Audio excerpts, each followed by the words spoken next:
Vamos ficar em pé, todos nós.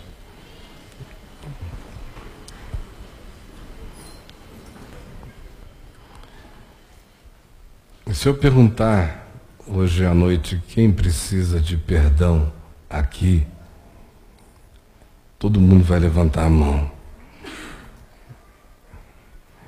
Porque é, inclusive, digno, no mínimo, ter essa consciência, de modo que se o indivíduo não o fizer por convicção de consciência, ele o faz por um dever de humildade religiosa e social.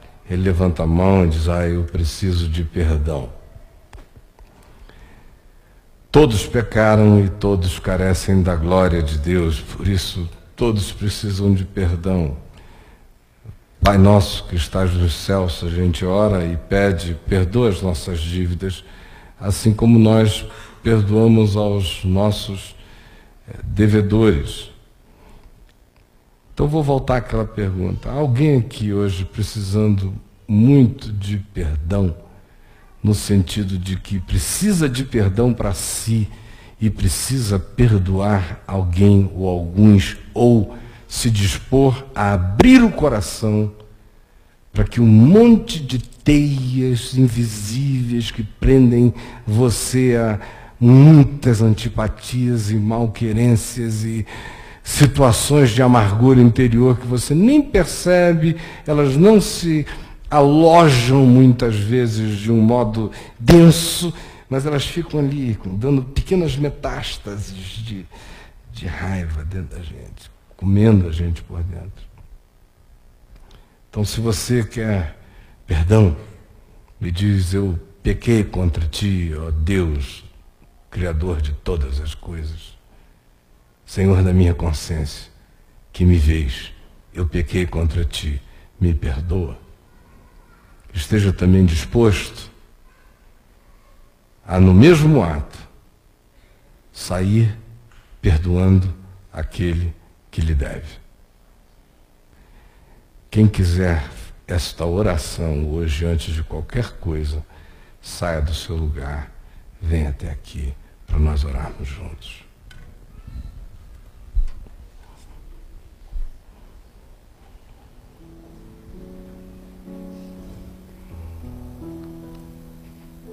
Tu és o Deus que vê, e tu vês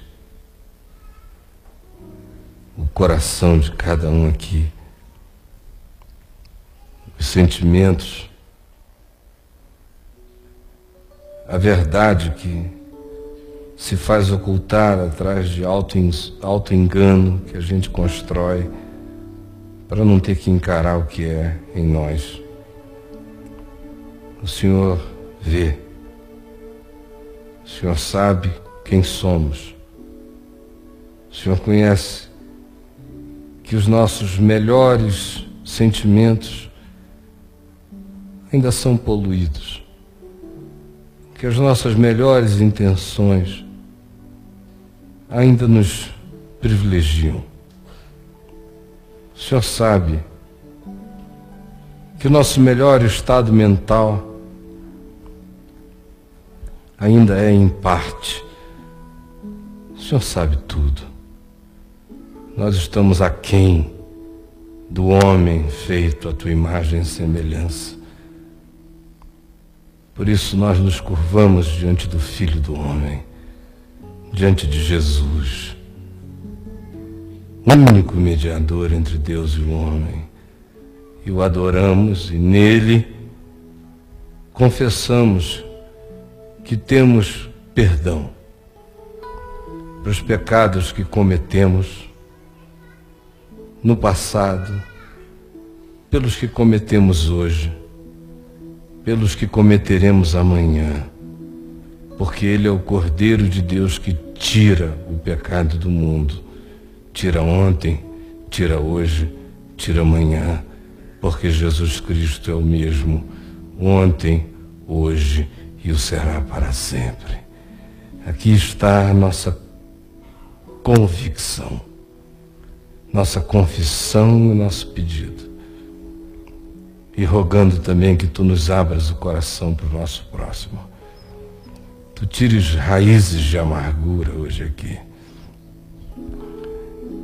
Aqueles ressentimentos profundos que deixam a gente viver, mas nem tanto.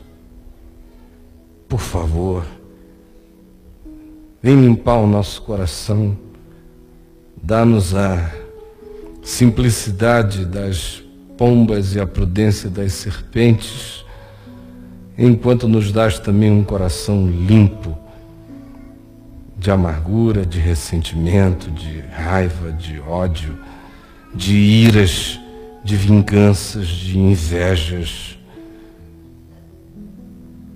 de direitos perversos.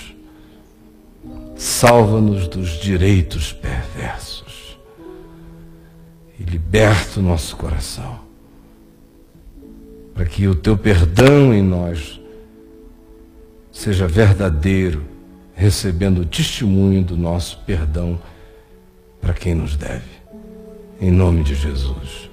E que isto traga cura para a nossa alma, libertação para o espírito, saúde para a mente e para o corpo, em nome de Jesus. Amém e amém. Vamos louvar juntos ao Senhor. Podem voltar para os seus lugares.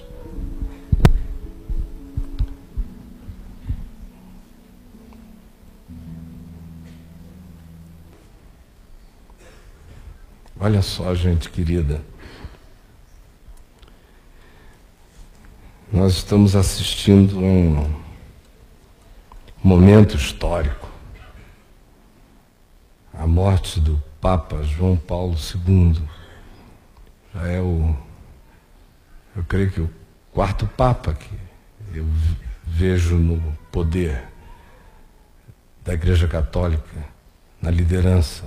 João 23, o Papa Paulo VI, João Paulo I e agora o João Paulo II.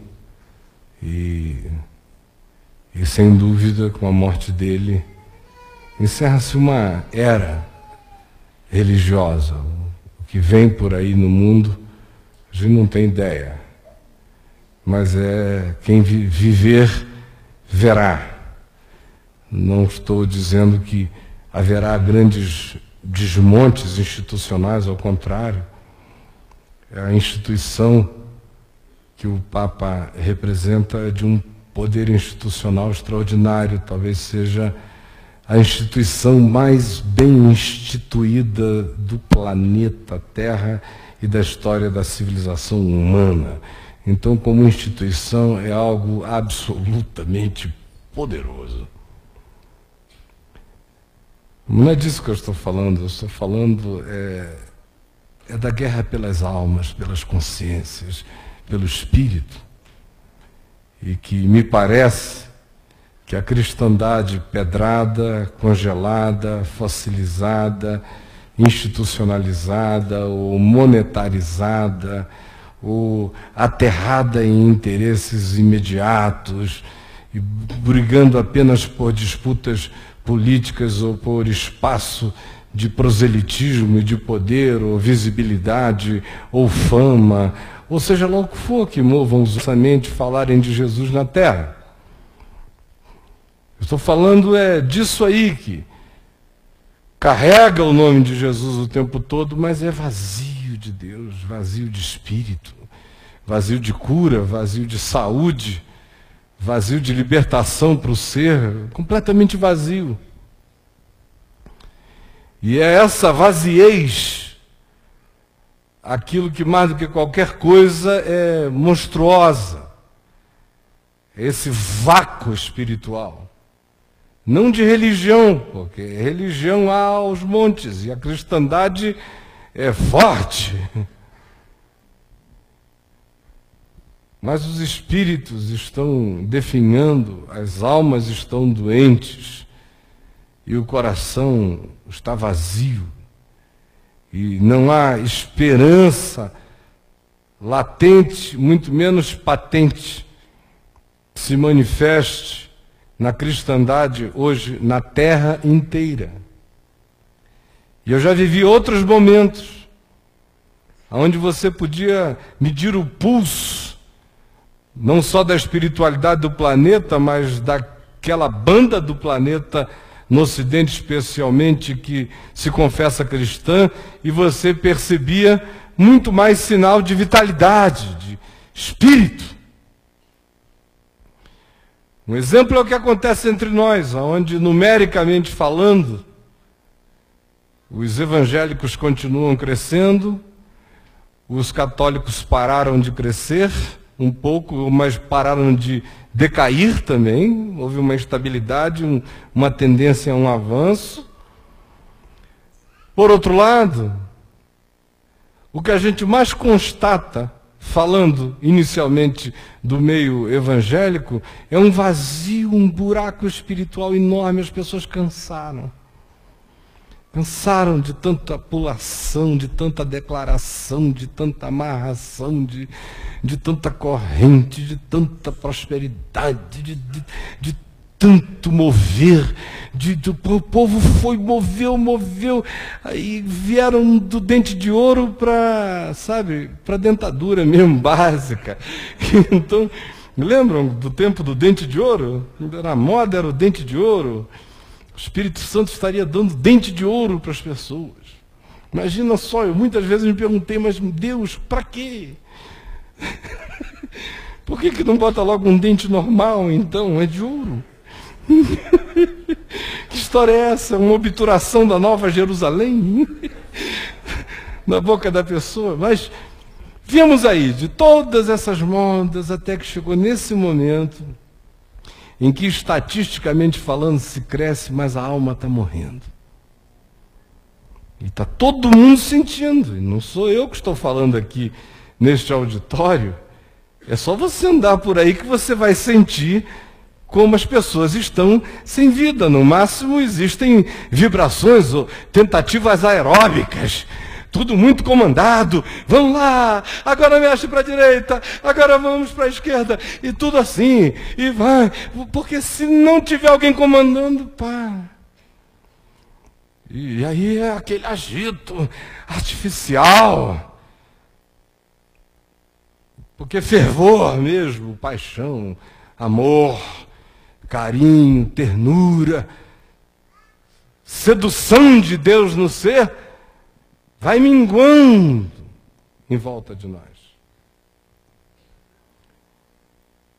E aqui e ali você encontra vagalumes, beacons, essas luzezinhas, aqui e ali, lampejantes. Mas a esperança de todo o coração é que a gente veja alguma coisa nova do Espírito Santo acontecendo nesse início de milênio na Terra. Eu queria convidar vocês a orarem por isto. A gente vive momentos decisivos e graves na existência humana no planeta Terra. Isso não tem nada a ver com escatologismos, com qualquer uma dessas maluquices religiosas por aí. É uma questão, se você não quiser eleger a profecia bíblica, eleja a profecia ambiental, ou geopolítica, ou de qualquer outra natureza. Todas chegam no mesmo vértice. De momento de gravidade, de hora de decisão. E a gente está tendo o privilégio de estar vivo hoje, que pode ser, para alguns, um privilégio desgraçado, para outros, uma eleição de Deus para uma hora crucial, onde cada consciência humana que tem a luz do Evangelho deveria se levantar para se transformar em porta-voz de um anúncio grandioso do Evangelho eterno que precisa se fazer ouvir em toda a terra. Eu estou dizendo isso a propósito, não sei exatamente do que, mas apenas de uma vontade enorme de deixar isso dito com você. Mas o que eu quero pregar é aqui no Apocalipse, no capítulo 9, do verso 1 até o verso 12. Apocalipse 9, do verso 1 ao verso 12.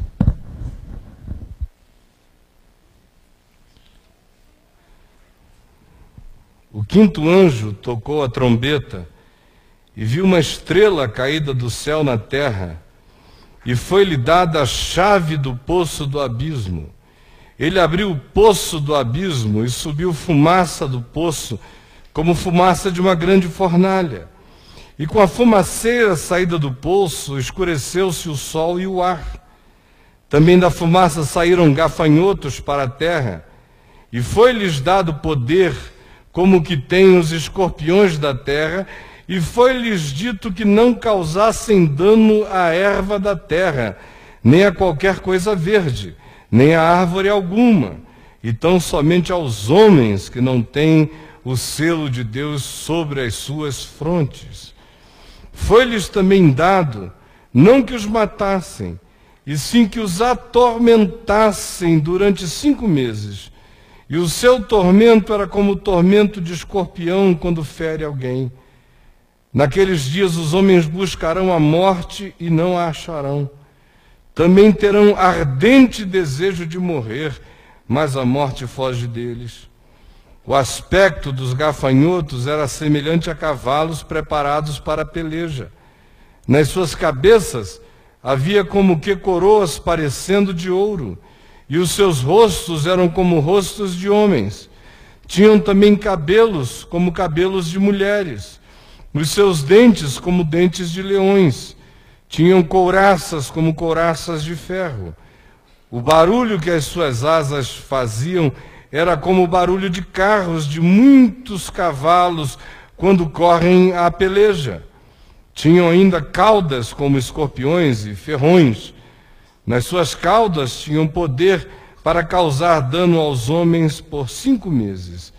E tinham sobre eles, como seu rei, o anjo do abismo, cujo nome em hebraico é Abaddon, e em grego Apolion. O primeiro ai passou, eis que depois dessas coisas vem ainda 2 ais. Olha só, gente.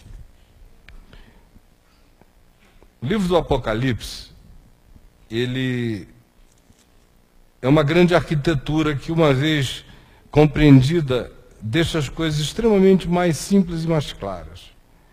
Mas um dos blocos de ensino dele, iniciais, é esse que começa aqui no capítulo 6, quando os selos começam a ser abertos pelo Cordeiro. E aí o primeiro selo deflagra um cavalo branco, que vem carregando hegemonia e capacidade de vencer pela espada.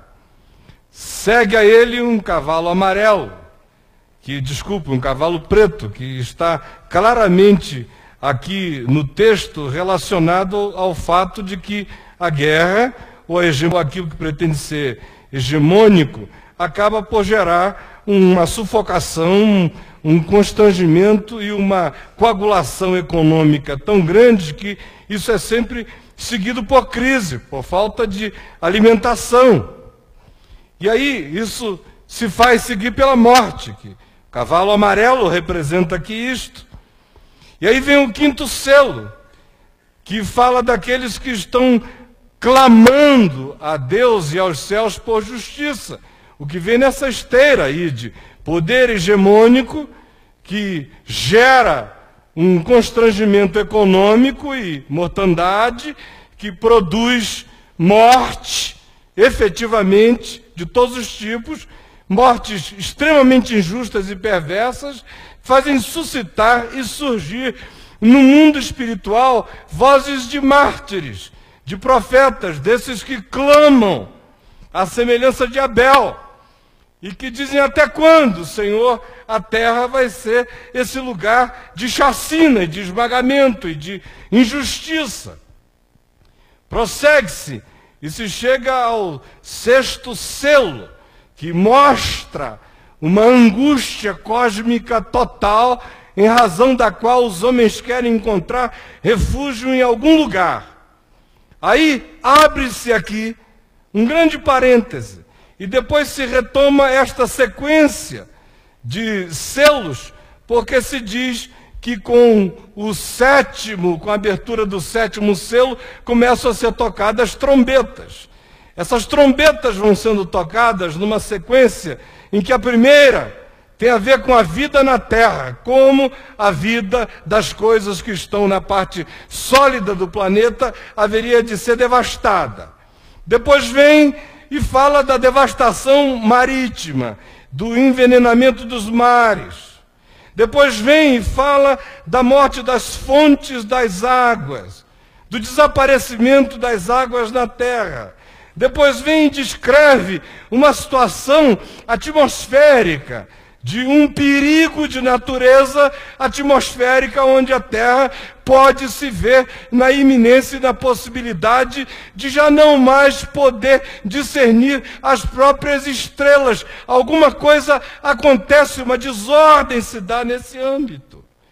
E aí surge a 5ª trombeta, que é essa sobre a qual a gente leu, que precisamente traz as coisas do plano do verde, do chão, da terra, da atmosfera, do mar, da água, das fisicalidades, e chama a questão inteira para uma dimensão completamente espiritual, não palpável, não tangível, que não se visibiliza. Nós estamos cercados de ensejos, de coisas que nos falam sobre trombetas tocando sobre a terra, devastações acontecendo, mares se poluindo, calotas polares se degelando, espécies sendo destruídas, águas e fontes de rios poluídas, a atmosfera ameaçada. Tudo isso, a meu ver, numa escala ainda muito suave, mas que delineia, configura o agravamento que pode ser galopante desse estado de coisas. E, de repente, no meio disso, que guarda semelhanças tão interessantes com o nosso mundo, com a nossa hora, é introduzido esse tema de uma nova espiritualidade, de uma invasão espiritual na Terra, de um destampar de um poço do abismo, de um desaprisionamento de seres que simplesmente emergem e enchem a atmosfera invisível do mundo espiritual. E eles têm consigo a ordem de não fazer e provocar qualquer dano à erva verde ou àquilo que diga respeito à natureza da terra. A permissão específica que eles recebem é a de darem ferroadas do nervo da alma humana. Essa é uma coisa horrível. Ferroar o nervo da alma. Eles são descritos como tendo a aparência de escorpiões. E aí se tornam subitamente híbridos, porque eles são acumulados e frankensteinizados de pedaços de criaturas e geram determinados ruídos ou impressões ou movimentos de estados de coisas, de tal modo que a construção deles é apavorante. E o interessante é que eles são municiados e são vestidos e são caracterizados simbolicamente por coisas aqui, da terra, dos homens. Como eu já falei em outras ocasiões, repetindo mais uma vez, a serpente vive, desde a maldição do Gênesis, de se alimentar do pó da terra. É do movimento do pó da terra que a serpente se alimenta, é da produção do nosso caminhar. Agora, o processo é interessante, porque nós, humanos, oferecemos ao mundo espiritual os instrumentos, as armas, o aparelhamento e todas as mídias que eles haverão de usar e de se servir para nos fazerem mal. E aí, no meio disso, ainda existe o inconsciente coletivo, que é uma produção nossa, da soma de todas as nossas pulsões, sonhos, sentimentos, energias, realizações, desejos, todas as coisas, essa camada feita das nossas pulsões enganosas, e quanto mais adoecidos nós somos como indivíduos e como coletividades, mais enferma é essa camada, e é ela que serve de mídia para essa ação espiritual, que se equipa com todo esse fornecimento que nós fazemos, e que se volta e chove sobre nós para nos fazer mal. Agora, a ordem que esses aqui recebem é para só ferroarem o nervo da alma. De modo que cria-se uma situação de angústia cósmica, universal. Cada humano carregando dentro de si uma aflição de morte crescente, um desejo de morrer, tomando todas as formas, mas um crescente desejo de morrer. Essa semana que passou a gente viu o que aconteceu no Japão. Suicídios coletivos de adolescentes que vão se reunindo via internet para combinar os ritos da morte. Só garotada. A quantidade de suicídio de adolescentes acontecendo em volta do planeta é assustador. É o grupo que mais se mata. Disparado. É justamente aquele que mais ebuliência e desejo de viver deveria ter. De modo que eu olho em volta e me assusto com a pulsão de morte crescente. Uma vontade de morrer, que nem sempre se manifesta como uma confissão, uma declaração. A maioria das pessoas se inibe, se contém, se policia, mas sente a latência daquele estado. E aí isso se manifesta como um mecanismo autodestrutivo. O indivíduo começa a querer se matar. E aumenta terrivelmente o potencial autodestrutivo das pessoas. Porque quem não tem a coragem de se matar, mas vive com uma angústia crescente e latente de vontade de morrer, acaba por tratar a isso de maneira autodestrutiva. De maneira que quanto mais autodestrutivo for o indivíduo, pode ter certeza, mais instalada nele está essa vontade de morte crescente. Agora, o que é extraordinário é a descrição que é feita de como esses seres são formados. Primeiro se diz que eles são capitaneados ou comandados pelo rei do abismo, diz o verso 11. São seres que estavam presos a fim de que a vida de esperança fosse possível na terra, porque se eles estivessem agindo, nenhuma esperança produtiva nasceria. São gafanhotos de esperança, comem esperança na alma, desesperançam o ser por dentro. São seres híbridos espirituais e que se constituem a partir das produções dos desesperos e das piores doenças de todos nós, como eu falei há pouco. E como é que eles se manifestam? Primeiro, como desejo de enfrentamento e competição beligerante. São como cavalos resfolegantes para a batalha. Olha o espírito. Desejo de enfrentamento e competição beligerante. Todo mundo cavalos para a batalha. Aí alguém chega e diz, não, ele é só um rapaz competitivo. Mas ele vestiu a primeira marca desses bichos. Tá, potro, preparado para a batalha. São seres que carregam a compulsão por poder e domínio. Verso 7 diz que eles têm coroa de ouro na cabeça. Todo mundo quer ser cacique nesse reino. A ambição e o poder da ambição totais. A cabeça humana sendo coroada com a miséria da coroa do poder e do domínio.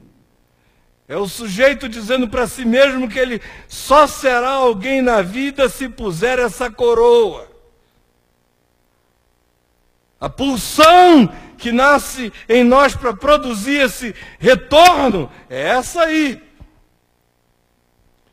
O verso 7 diz que eles têm cara de homem, escorpiões, mas com carinha de homem. Você já imaginou que coisa mais patética? Aquele escorpião, você olha na cara do escorpião, uma carinha de homem ali. Sabe? É terrível. É a inteligência a serviço da maldade. Tchá! Cara de homem nesse bicho. Que está aí resfolegante, ansioso por poder, tem carinha de homem, é profundamente inteligente, mas é uma inteligência que está a serviço de uma outra coisa. Como não poderia deixar de haver uma forte dose de espírito sensual.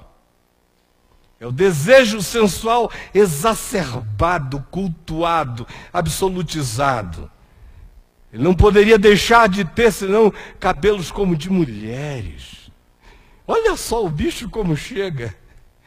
Ainda tem aquele cabelão maravilhoso de seda pura. Sacode, tchá, tchá, tchá, aqui, ó.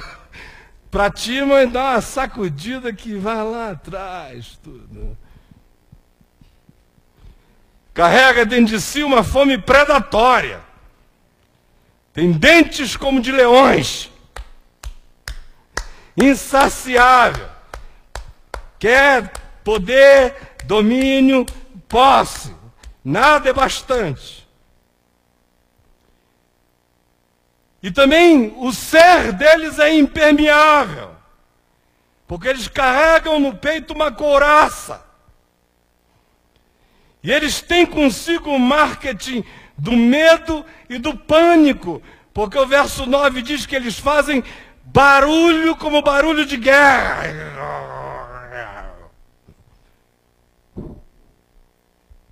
Hoje eu estava, antes de vir para cá, esperando o Sérgio e sentado lá de fora. Lá dentro eu estava vendo um programa de televisão enquanto eu tomava banho. E aí depois passou lá para o Papa, é desde ontem ou anteontem que a gente vem acompanhando o Papa. E aí depois foi lá para a chacina no Rio de Janeiro. Aí eu estava observando aquilo ali, sai do Papa, vai para a chacina, volta da chacina, vem para o Papa, aquela coisa toda, e de repente eu falei, bom, 7h15 ele vai chegar às 7h30, eu vou lá para fora, eu quero um silêncio e um afresco. Aí desliguei aquele negócio, fui lá para fora, fiquei lá sentado, pegando uma fresquinha. Falei, puxa vida, se não fosse a porcaria daquela televisão, estava tudo bem, né?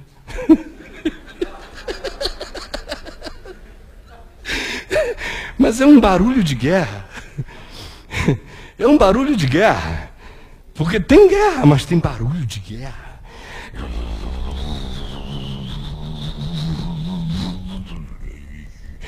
É um barulho de guerra. Agora você pega esse caldo, joga ele na alma humana, pega essa química, mistura esse negócio todo, vamos socar essa poção mágica. Esse aqui é o caldo do diabo, sabe? Desejo de enfrentamento e competição, joga na panela.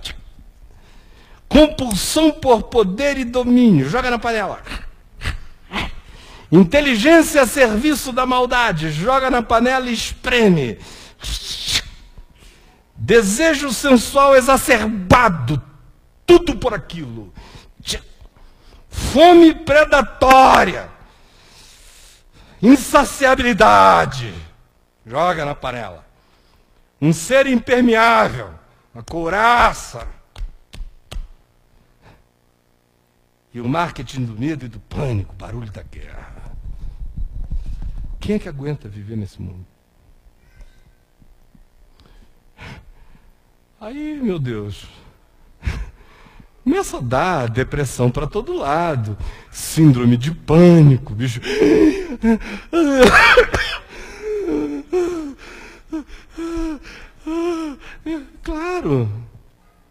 Claro. É muito bombardeio na Terra. E ainda mais todas as induções espirituais. E aí o que sobra é o ser humano sentindo cada vez mais um ardente desejo de morrer, que frequentemente se traduz numa existência autodestrutiva. Em qualquer direção, a vida começa a se dessignificar.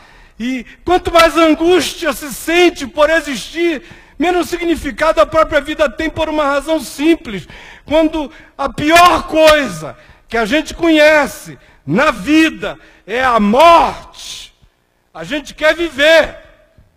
Mas quando a pior coisa que a gente conhece na existência é viver, nesse dia a gente quer morrer. Então quando você vai vivendo e a pior coisa é a morte, você quer estar vivo. Aí, Deus me livre, morte para lá, está tão bom, aleluia. Agora inverte a coisa. Quando a pior situação da existência é estar vivo. Estar vivo.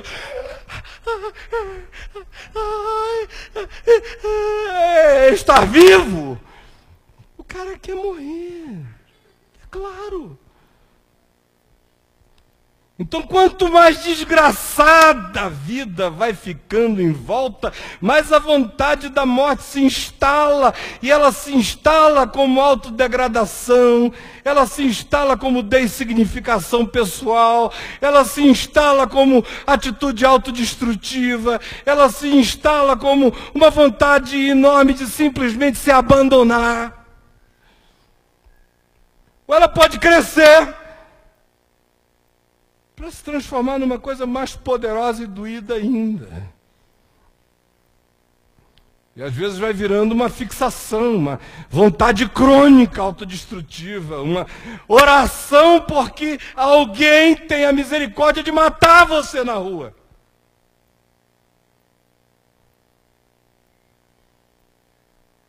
Tem muito mais gente com desejo de morte do que a gente imagina. As pessoas só não têm a coragem de chamar pelo nome, mas elas agem e vivem para demonstrar que elas não valorizam as próprias vidas.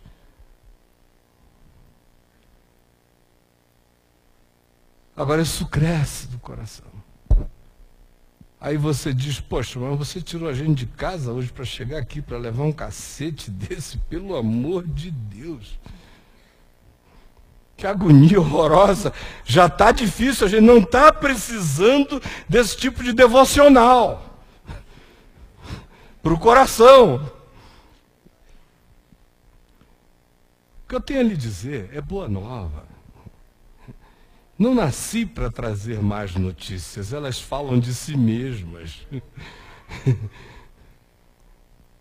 O que eu quero é dizer a você que há algo extraordinariamente afirmado aqui. Foi-lhes dito que não causassem dano a ninguém, tão somente aos homens que não têm o selo de Deus sobre as suas frontes. selo de Deus nas suas frontes. E aí descansar. Tem gente que pensa que é o batismo. Quem dera um batisminho fosse o selo de Deus. Eu já ia comprar uma dessas mangueiras de corpo de bombeiro, sabe? Em vez de pregar, eu... Em nome do Pai, do Filho, sabe? Aqueles exorcismos tecnológicos. Nada disso. Paulo diz, escrevendo aos Efésios, que o selo de Deus é o Evangelho da salvação, no qual nós cremos, e em razão de cuja fé nós fomos selados com o Espírito Santo da promessa, o qual é o penhor da nossa herança, até o resgate de nós, que somos propriedade de Deus, para o louvor da sua glória. Espírito Santo, selo no coração. Aí você diz, e como é que isso sela a gente? Como é que eu fico selado? Significa dizer que se eu estou deprimido eu não estou selado? Não. Você vai ter tristezas, depressões, coisas normais da vida. Hoje eu dizia ao Sérgio no caminho do aeroporto, eu voltei domingo assim, aliviado mesmo.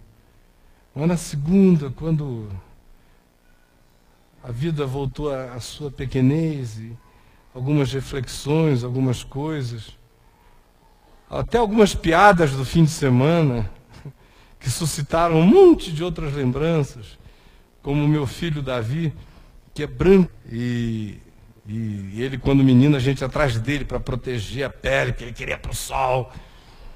E agora ele está um homem de quase 30 anos, e tem consciência do perigo que ele corre, de como a pele dele é frágil.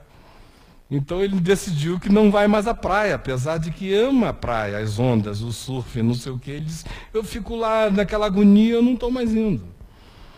E nesse dia nós estávamos lá no camping, e chovendo o tempo todo. E nós levantamos cedo e fomos bater uma bola na praia. Eu e ele, pé para lá, para cá, não sei o que, vai, vem, chuva. Quando deu assim umas 4 da tarde que ele olhou para o corpo, ele estava todo vermelho. Ele nunca imaginou que se queimasse na chuva.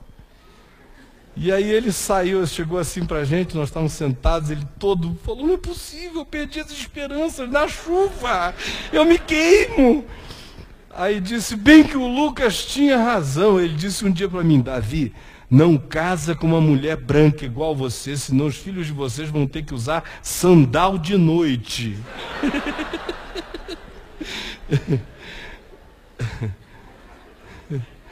Então até as brincadeirinhas e um monte de outras coisas. Eu passei a semana com muita tristeza. Natural. Normal. Só não dá em poste de ferro. Não estou falando disso. Eu estou falando de não perder a vontade de viver. De viver mesmo, no primeiro dia, no último dia, qualquer dia, no dia bom, no dia mau, viver. E o selo de Deus na nossa fronte é que é a proteção suprema contra o veneno que decorre dessas ferroadas que estão vindo e crescendo e gerando na humanidade um desejo de morte que se manifesta através de movimentos autodestrutivos crescentes o tempo todo. Mas se o selo de Deus marca a fronte na fé, no coração, e se isso é o resultado do fato de que você sabe que nem vida, nem morte, nem coisas do presente, nem do porvir, nem altura, nem profundidade, nenhuma criatura pode separar você do amor de Deus que está em Cristo Jesus, o nosso Senhor, se essa fé se instala. se ela habita o coração, se ela marca a alma, se ela sela o ser, e se você se vê como alguém que está guardado por um amor superior, que transcende a todas essas coisas imediatas, e que você é filho de uma vocação eterna, de modo que aqui, hoje, agora, você dá o seu melhor, faz tudo o que você pode para estancar o fluxo da morte. Todavia, você não se deixa condicionar, nem tiranizar, nem dominar, nem engolir pela angústia desse tempo. Porque Cristo em você é a esperança da glória. Você está habitado por Jesus, pela ressurreição, pela vida eterna. Você está vivendo um tempo difícil, mas você vai passar por esse tempo sem medo. Essa coisa vem em ondas. Aí diz que era um período de 5 meses. São estações. Parece que às vezes fica maior, mais denso, mais forte, mais intenso. Depois alivia. Mas não importa. Se vem a pior hora, a promessa está feita. Eles podem ferroar a qualquer um, exceto aquele que tem o selo do Cordeiro na fronte. Olha, gente, um Papa vai ser sepultado. Nós estamos assistindo a um momento histórico da Terra e da cristandade. Mas o que eu estou falando aqui não tem absolutamente nada a ver com a cristandade, nem com o protestantismo, nem com o catolicismo, nem com o evangelicalismo, nem com nada disso.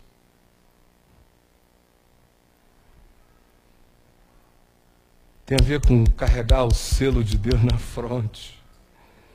Não é ser evangélico. Ser evangélico não melhora ninguém. Quem ainda acreditar nisso, eu sinto muito, hoje é o último dia de engano. Eu estou aqui te dizendo, não melhora ninguém, tá bom? Não melhora, não. Coisa nenhuma, isso tudo é besteira. Deus tem povo em todo lugar. Gente que carrega o selo do Cordeiro na fronte. Esses vão passar pela nuvem das agonias, das aflições existenciais que vão se intensificar sobre a terra e não vão morrer de angústia. Para esses, a voz que vem do trono é a mesma de Apocalipse no capítulo 5, e que disse a João que viu o espetáculo catastrófico e começou a chorar, porque não havia ninguém, nem no céu, nem na terra, e nem debaixo da terra, que pudesse abrir o livro da história humana e levá-lo a um final bom. E por total desesperança, João chorou, até que uma voz vinda do trono lhe disse: não chores mais. Pare de chorar, porque o Cordeiro é digno de abrir o livro e lhe desatar os selos. Quem carrega essa esperança pode estar vivo em qualquer momento da história humana. Então hoje, talvez você tenha vindo aqui do ponto de vista individual, experimentando as suas próprias emoções, e eu não quero mistificar as coisas. A gente, quando perde, sente dor. Quando alguém morre, a gente fica saudoso. Quando a gente tinha e de repente não tem mais, a gente sente falta. Quando a gente estava habituado a algo e de repente esse algo é tirado, a gente se sente meio vazio. Quando a gente amava alguém e essa pessoa foi embora, a gente se sente deixado. Isso faz parte da normalidade da vida, não é disso que eu estou falando. Eu estou falando de algo muito mais profundo e crescente, que está se instalando e se enraizando. E em nome de Jesus não pode ficar no coração da gente. Se tem raiz aí hoje, é para arrancar em nome de Jesus. E se você quer sair daqui seguro, invoque o nome sobre você. O nome que está sobre todo nome. O nome de Jesus, que está acima de todo principado, potestade e poder. E saia daqui não com aquela fé simplesmente para açucarar a sua semana, mas com algo sólido para marcar sua fronte, sua consciência, para dizer a quem você pertence, carregando a mente fixa em Deus, carregando o capacete da salvação sobre você, vestido com todas as armas espirituais para passar pelo dia mal e permanecer inabalável, e sabendo que você foi selado com o selo da salvação, e que esse é um penhor que Deus colocou em você, dizendo: a certeza da sua proteção é o Espírito Santo que eu deixo em você. Esse é o penhor, a garantia da sua intocabilidade. Quem carrega no coração essa segurança não teme. Voem os gafanhotos do inferno. Eu quero andar na paz de Deus, que excede a todo entendimento, que haverá de guardar o meu coração e a minha mente em Cristo Jesus, o nosso Senhor. Vamos ficar em pé e vamos orar juntos. Olha aqui para mim. Eu queria fazer um convite muito simples. Muito, muito mesmo. Se alguém aqui, hoje, recebeu convicção do Espírito Santo, de que entendeu e creu de fato e de verdade, pela primeira vez na vida, o significado de ser marcado e selado para a salvação pela fé, protegido, guardado em Cristo, a mente, a alma, discerniu e aprendeu o significado de não temer, de saber que pertence, que não tem que fazer absolutamente nada de virtuoso para comprar qualquer coisa, é uma entrega. É uma entrega da mente, do coração, dizendo: eu sou teu, me sela. Senhor, eu sou teu, me sela. Sela o meu ser. Para nunca mais duvidar, para nunca mais temer, para nunca mais pensar que pode mudar de status, se sabendo o tempo todo e eternamente guardado. Se quiser, venha e a gente ora juntos. Pode vir.